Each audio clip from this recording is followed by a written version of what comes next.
comunicación, que son los vehículos de la libertad de expresión, o deberían de serlo, en el mundo, e irnos centrando desde el mundo hasta llegar a América Latina y México. Entonces yo quisiera pedirle a Álvaro Vargas Llosa que nos comentara su concepto de la situación de la libertad de expresión, el periodismo y los medios, en general, digamos, en Occidente, en Europa, en particular en Europa, para luego pasar a América.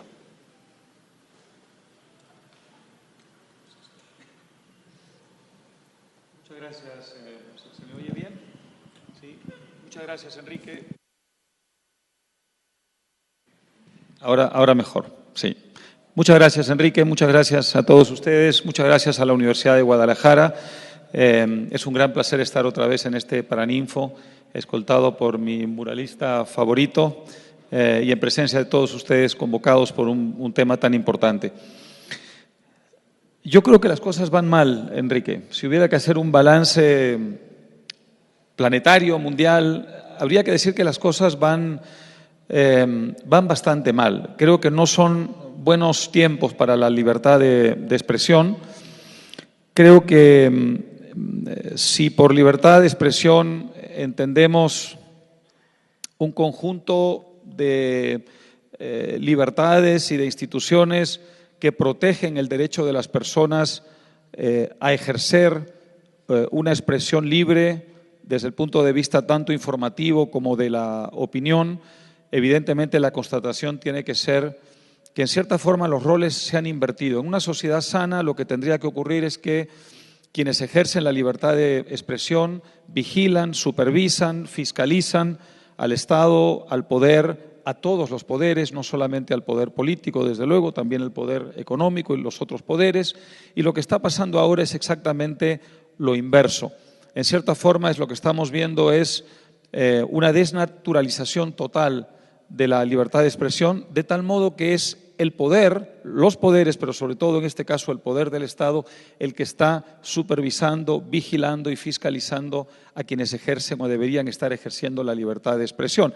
Se han invertido completamente los papeles y, por tanto, los hombres y mujeres del mundo del periodismo, para limitar por ahora la libertad de expresión a ese ámbito, están a la defensiva, están obligados y obligadas constantemente a protegerse, a justificarse y a defenderse, y en los casos más extremos, por supuesto, a sufrir penas muy extremas. De modo que creo que este es el planteamiento general. Hay diferencias por país, por región, desde luego los contextos no son los mismos, pero en líneas generales la libertad de expresión hoy está a la defensiva frente a una ofensiva que nace sobre todo del poder estatal. Desde luego no es la única amenaza. Hay países donde la violencia o el crimen organizado es otra forma de amenaza contra la libertad de expresión, pero en fin, sería muy largo abarcar todas las fuentes de amenaza y quiero centrarme esencialmente en esa. El Estado, el poder político, hoy ejerce sobre la libertad de expresión el nivel de vigilancia, supervisión y fiscalización que en una sociedad sana tendría que estar siendo exactamente al revés, es decir, que tendrían que estar ejerciendo quienes ejercen la libertad de expresión frente al poder estatal. Creo que hay un problema más amplio, Enrique, que tiene que ver con la erosión paulatina pero sistemática en Occidente de los valores de la libertad y de los valores republicanos en general. Vemos que en muchas regiones del mundo esos valores están lentamente siendo erosionados, a veces desde el propio poder del Estado, a veces desde el punto de vista de la propia sociedad civil, y que en la medida en que ese conjunto de valores republicanos que hicieron posible la democracia y el Estado de Derecho se está debilitando como si fuera un epifenómeno de este deterioro general, la libertad de expresión. En muchas regiones del mundo han surgido hoy paradigmas autoritarios que creo que simbolizan esa erosión y que representan hoy día, digamos, paradigmas muy poderosos con una capacidad de influencia y de irradiar, digamos, los valores contrarios en zonas que van más allá de sus fronteras. Por ejemplo, China, desde luego, hoy es uno de esos paradigmas. El autoritarismo chino hoy tiene una influencia poderosísima, no solamente de puertas para adentro, sino en toda la zona asiática. Turquía, creo que Erdogan hoy es uno de esos paradigmas también, en lo que antes se llamaba Asia Menor, en el mundo árabe y específicamente en el mundo del Golfo Pérsico, Arabia Saudita. Creo que Mohammed bin Salman hoy, en nombre de la supuesta modernización de su país, está ejerciendo un grado de autoritarismo y una ofensiva contra los valores liberales que va mucho más allá de las fronteras de Arabia Saudita. Y, por supuesto, Putin en Rusia, en el mundo eslavo, está haciendo exactamente lo mismo.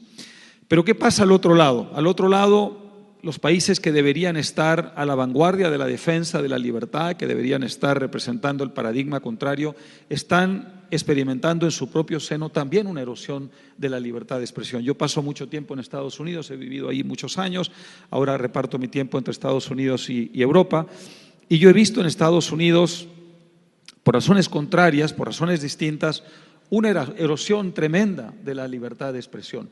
Creo que el surgimiento de la corrección política, de lo que se ha dado en llamar el identity politics, la política identitaria, si es una forma correcta de traducirlo, nunca lo he sabido, ha ido creando en la sociedad estadounidense unos valores que ya no representan exactamente los valores que hicieron de Estados Unidos aquel país que irradiaba hacia el resto del occidente los valores de la libertad.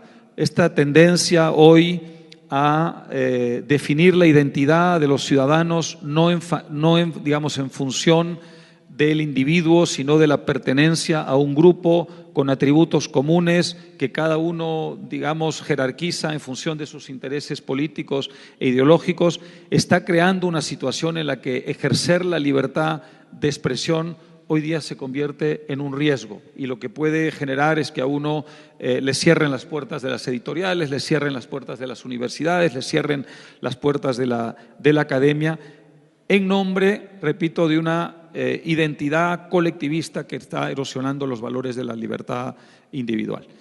En América Latina, y con esto termino esta larga respuesta, creo que también estamos viendo una tremenda erosión de los valores republicanos, de los valores liberales y, por tanto, como epifenómeno de eso, de los valores que tienen que ver específicamente con la libertad de expresión. El populismo latinoamericano, en su peor vertiente, en su vertiente más autoritaria, hoy día campea de un confín a otro de la región, desde luego con matices de diferencia, desde luego con islas, oasis de libertad que resisten heroicamente, pero en líneas generales hay un deterioro de los valores republicanos, un deterioro de los valores de la libertad.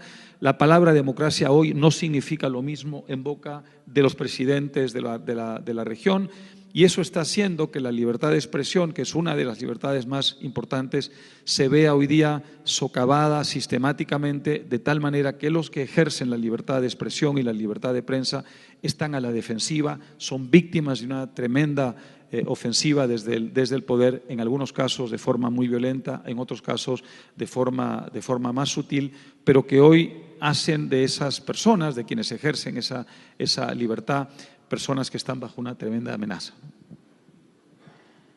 Muchas gracias, Álvaro.